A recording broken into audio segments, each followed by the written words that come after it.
Third grade. Amon's Adventure, chapter 25. Woohoo! Getting there. Okay. Passover. Amon was still sitting trying to figure out how to warn Jesus about Judas as Jesus dressed and sat again at the table. "I tell you the truth," Jesus said, dipping a piece of bread into a bowl of broth made from nuts and figs. "One of you who are sitting here will betray me." The disciples looked around and were shocked. They began asking, "Is it I, Lord?" But Jesus said no to each in turn, until only Judas Iscariot was left.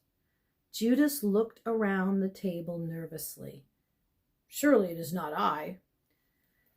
Jesus looked at Judas with sad eyes. "Yes, it is you," he said. "Go now. What you are about to do, do quickly." Judas sputtered and fumed for a moment, then stopped as if transformed somehow. Quickly, quietly, and with a stony look on his face, he got up from the table, pushed past Amon, who was still sitting at the top of the stairs, and was gone. Amon was stunned that Jesus knew of the betrayal. Looking back to the table, he saw Jesus close his eyes as if in pain. When he opened them, he took the loaf of bread and broke it in two. He raised the bread toward heaven, asking God to bless it, then passed it among the remaining 11 disciples. "Take and eat," he said.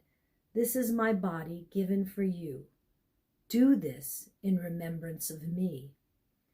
The disciples looked at each other in confusion, not understanding the words Jesus spoke. But Amon had a sick feeling in his stomach as he suspected what Jesus might be saying.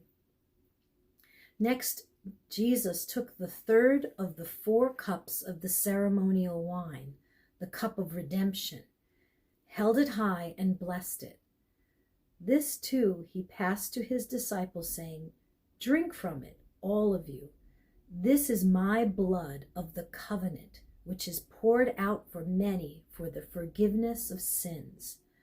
Jesus paused and looked around the table at his friends. "I tell you," he said, so softly that Amon could barely hear it, "I will not drink of this fruit of the vine from now on until the day when I drink it anew with you in my Father's kingdom."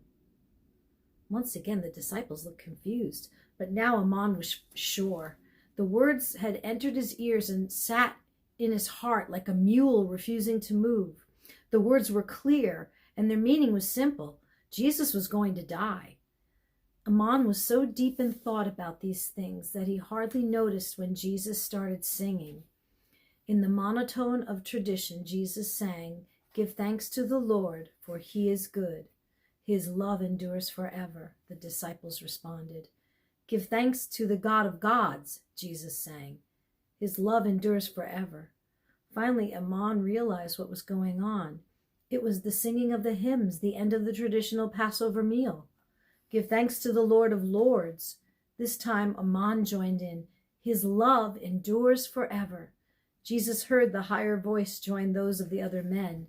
He looked at Amon and smiled even as he sang, "To him who alone does great wonders.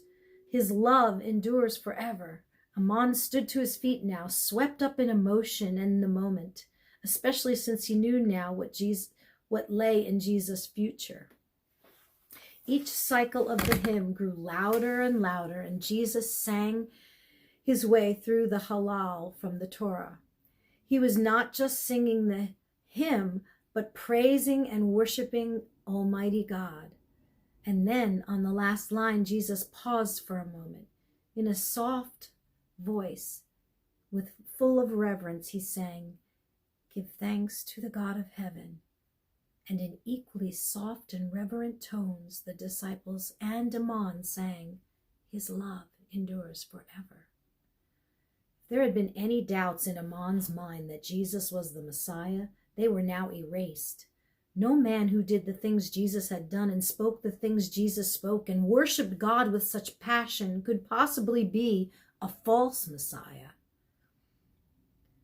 "And now I know how God will save my father," Amon thought. "I must speak with Jesus and ask him for his help." Then he realized that this was exactly what Tamar had been telling him to do for days. The 12 men stood from the table. Amon scampered down the steps before them, waiting for Jesus to come down. Each of the disciples thanked Tabitha, and Bartholomew gave her a long hug.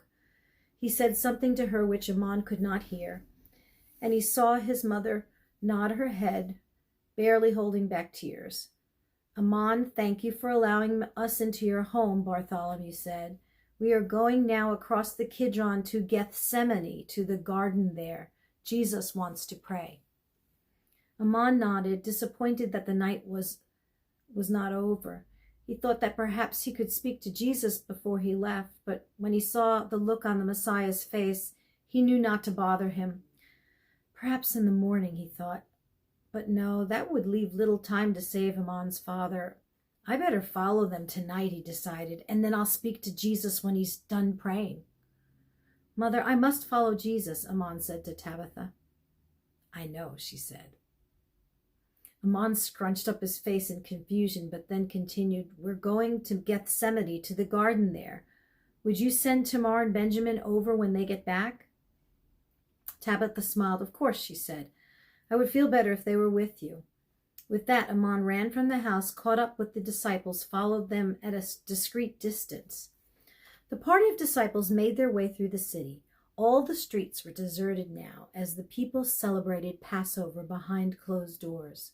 The disciples exited the city through the water gate, then sloshed their way across the narrow brook Kidron and up to the Garden of Gethsemane. And as Amon watched, Jesus told the disciples to wait and pray, and then Jesus went farther into the garden alone. Amon sat down at the base of an ancient olive tree, weary from the day's work and restless night. He tried to piece together what he would say to Jesus when the Messiah was done praying, and just how he would ask Messiah for help. But in the middle of his thinking, zebras and games and priests in fool's clothing started to intrude. Soon he was fast asleep, dreaming the dreams his mind created from scraps of reality. Wake up! Amon jumped. His eyes were wide open. He's spinning this way and trying to figure out what was going on. Look, the voice said, and Amon realized it was Jesus talking to his disciples. The hour is near, and the Son of Man is betrayed into the hands of sinners. Rise, let us go, for here comes my betrayer. Looking now where Jesus was looking, Amon saw a line of priests and temple guards. Here's a picture. Garden of Gethsemane, priests and temple guards. Carrying torches, they crossed the Kidron and entered Gethsemane, and leading them was Judas Iscariot. Greetings, Rabbi, Judas said as he approached Jesus. Then Judas leaned forward and kissed Jesus on the cheek. Jesus looked at his disciple with such sadness that Amon could almost see his broken heart. My friend, he said, would you betray me with a kiss? At this, Judas stepped back. His head hung low. 3 temple guards surrounded Jesus and took him by the arms. Furious, Peter drew his sword and ran screaming at the crowd of priests and guards. He went after the nearest person he saw, a servant of one of the priests, and drew back his sword. With a mighty yell, he swung at the man's head, slicing off his right ear. The man screamed, and the other disciples started charging the temple guards, yelling in a fierce battle cry, "Stop!" The single word yelled by Jesus stunned all who were present as if they had been struck by lightning. Put away your sword, he commanded Peter. Then he turned to all the disciples and said, Shall I not drink the cup my Father has given me? There was quiet for a moment, except for the whimpering of the servant whose ear had been sliced off.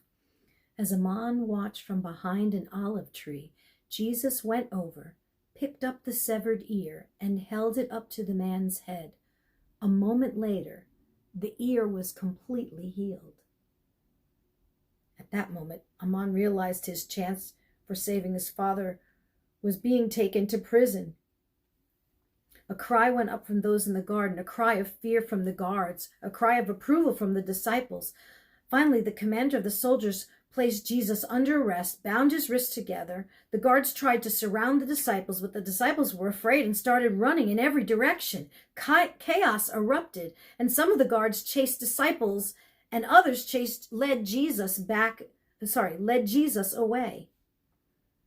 Running after a column of soldiers, Amon screamed for them. "Wait, wait," he yelled. "You must let him go." Suddenly, Amon felt himself jerked back so hard that his head seemed to almost snap off his neck. His tunic cut deep into his throat with a mighty rip. "So another follower of Jesus," a bulky temple guard said, holding Amon by his tunic. Amon was choking, only half able to breathe, with his tunic strangling him. He kicked and squirmed, but it only made the cloth tear more and more, burning his neck even as it strangled him. "Caiaphas will want to know about you," the guard said, and Amon could tell that the man was enjoying this. The guard lifted Amon's feet completely off the ground, and Amon was sure he was going to choke to death. But a moment later, his tunic ripped completely and dropped him to the ground. Without hesitation, Amon ran for cover of the trees, wearing only his sandals. The old guard cursed and made a pretense of searching for the boy, but soon gave up. Amon watched from his hiding place as the guard walked back to join the soldiers, leaving the garden, carrying Amon's tunic with him. The air was cold against his skin, and he began to shiver. A short time later, Benjamin and Tamar walked up to the garden. Benjamin was carrying a torch, and he jumped up when he heard "Psst" from the bushes. "Who's there?" Benjamin shouted. "Who is that?" "It's me," the voice said from the bushes. "Amon." "Amon?" Benjamin said with surprise. "What are you doing in there? Why don't you come on out?" "No," Amon yelled, and it surprised his two friends. Tamar turned the other way. Tamar was searching the bushes with her eyes, and Benjamin held the torch closer. "Get that torch away," Amon hissed, and Benjamin immediately lowered it. "Tamar, please turn away." Reluctantly, Tamar did as she was asked, though she couldn't understand why. "Benjamin, come back here and give me your outer cloak," Amon said, and again his friend did as he was asked. When Benjamin reached the other side of the bush, he gasped, "Amon, why you are—" Tamar heard a muffled sound and almost turned to see what was happening, but kept her promise not to look. There was some scuffling and whispering, and then a few moments later, the two boys came out from behind the bush. "All right," Amon said, "you may turn around." Tamar turned around and looked, and then burst out laughing. There stood Amon in a cloak he would have outgrown a year ago.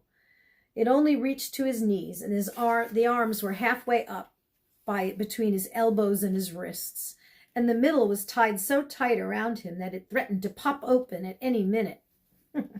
"Amon, what happened to you?" Tamar laughed. "Did you forget to dress yourself?" Amon was not amused. "No," he said, "I lost my tunic to a temple guard who had captured me," he said, "after they arrested Jesus." And suddenly Tamar was no longer laughing. Here's the after part. Just as Jesus was speaking, Judas, one of the 12, appeared. With him was a crowd armed with swords and clubs, sent from the chief priests and the teachers of the law and the elders. Mark 14:43. Even after living with Jesus for 3 years, Judas did not understand him. Why do you think that is? Is it possible that Judas only wanted to see and hear what he had already decided a Messiah should do and say? Amon, on the other hand, knows that what he's heard must be coming from the Messiah, and changes what he has always believed and when he recognizes the truth. You may believe in Jesus as the Son of God and the Savior of your soul, but do you really believe he can and will do all that he has promised to do? Are you ready to have complete faith in him to the point of giving up your own prejudices, your own desires and fears? If you are, then get ready for the most amazing friendship you'll ever have. Good night.